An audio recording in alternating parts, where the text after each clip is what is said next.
Greetings and salutations, ladies and gentlemen of YouTube. This is MazezRealm once again, and welcome to another episode of my series, The Arsenal. For this episode, I have got by far my most unique loadout that I have ever made for you guys on the Arsenal, and I would probably say that it is one of the most unique loadouts you'll find on YouTube as well.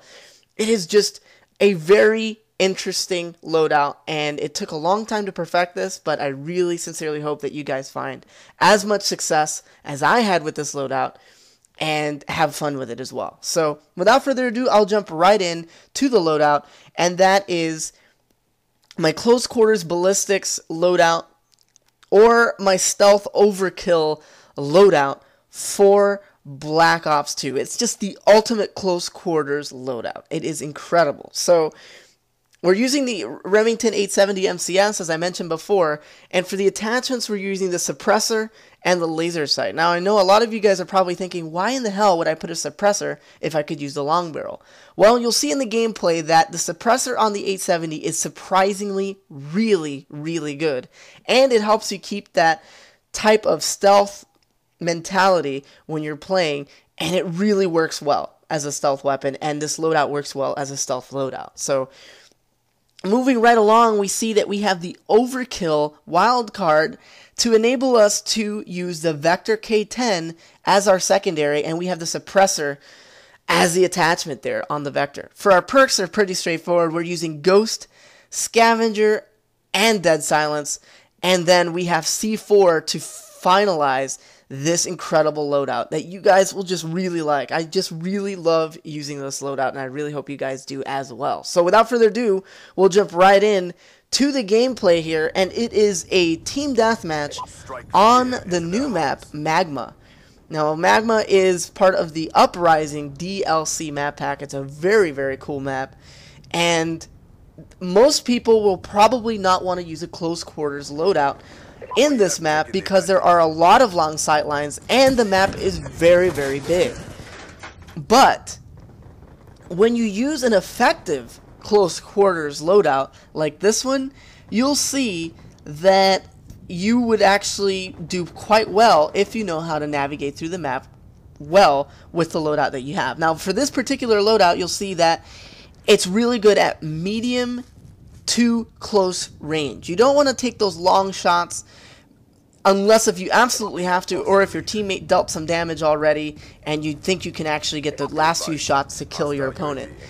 But definitely narrow it down to close to medium range, because the Vector works really well at medium to close range, just in case if they run up on you if you don't have the 870 equipped. And then obviously you want the 870 equipped for all of those nice close quarters areas on the maps. Now, the 870 only takes a slight penalty when using a suppressor on it. I think it's about 10%, but don't quote me on that. It is just a very, very minimalistic penalty for range when you have the suppressor equipped on shotguns. So because of that, a lot of people just bypass the suppressor thinking that it's a terrible attachment because it lowers the range of the shotgun. But in fact, in actuality, it really doesn't affect it all that much.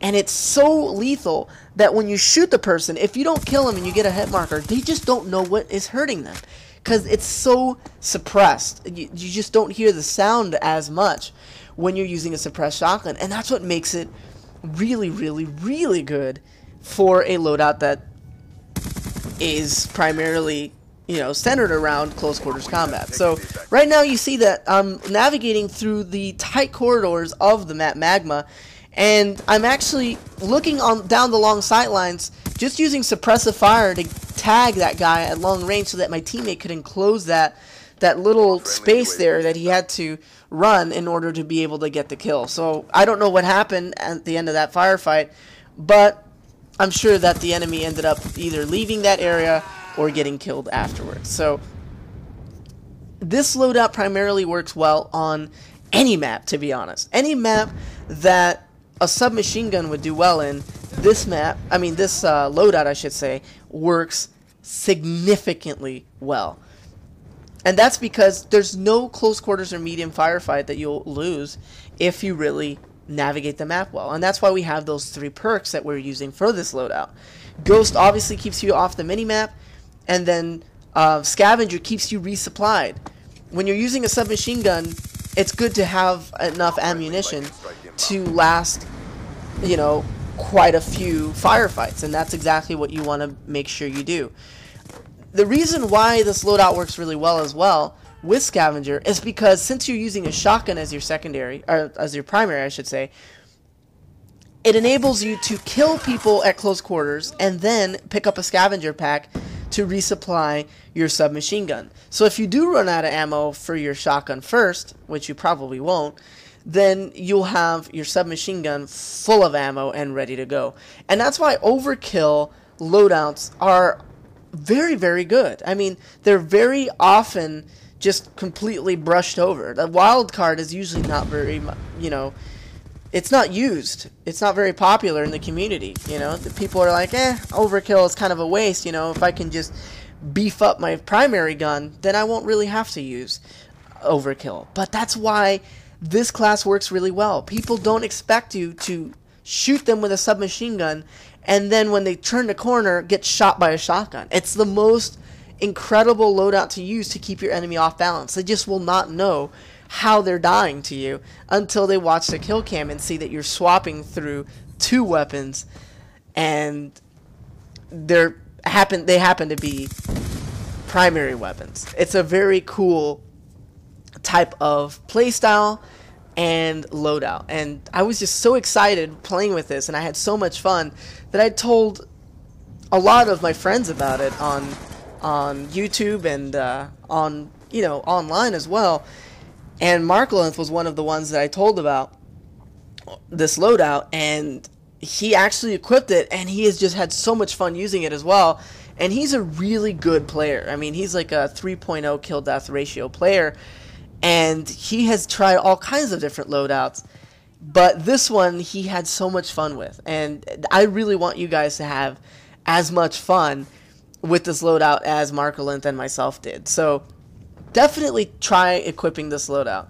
I know that this match was somewhat slow compared to different matches that you'll probably see me using this loadout in future gameplays, but it's just, man, it's just an awesome loadout, and I really hope you guys like it. So right here, back to the gameplay, you can actually see that this guy had no idea that I was shooting at the sniper with the shotgun. And he took a lot, actually. Unfortunately, I was just very inaccurate and couldn't kill the sniper right away. But once I killed that sniper, I killed that guy right beside him so easily because he just had no idea. He thought the sniper was the one that was shooting, when in fact it was me with a shotgun at close range. People just don't think of using a suppressed shotgun, and they don't really know what to expect when they run into one. So that's what makes it so cool when using a suppressed Remington 870. The range is still pretty good, the damage is still very good, and then when you're using that laser sight, your hipfire is so good. It's just, the shotgun should be used with a suppressor if you're trying to maintain that close quarters stealth loadout and also rack up the kills. I mean, it's a really good shotgun. And as I mentioned in the beginning of this video, most people try to use the 870 with a long barrel, because without the long barrel, the range on the 870 is not the best. But when you use a suppressor, it's a totally different gun. And that's why on the arsenal, I always try to come up with loadouts that are unique and that you guys have never really run into before, so that you guys can surprise your enemies and actually do well and have fun in Black Ops 2. And that is the whole reason for this. So I really hope that you guys enjoyed this episode, and until next time, this has been MazezRealm. I am out.